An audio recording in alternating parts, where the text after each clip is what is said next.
How to book Uber in advance or how you can schedule an Uber ride. Hey everyone, welcome back to our channel. I am Bimo from the Solution Guide. In today's video, I'll show you how you can book Uber in advance, or in other words, how you can schedule an Uber ride. So make sure to watch the video till the end.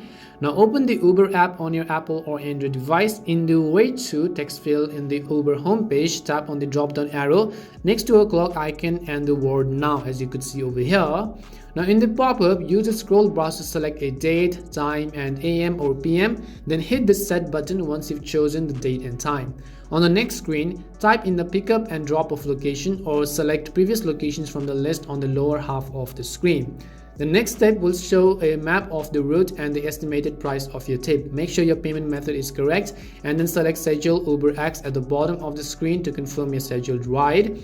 And after that, what you have to do is you can also swipe up to view more Uber car options like Uber Comfort or Uber XL depending upon what's available. And that's all it takes to book Uber in advance. We hope the video was really helpful, and if it did help you, then make sure to leave a like and subscribe to our channel. And if you've got any more questions, then make sure to also leave them down.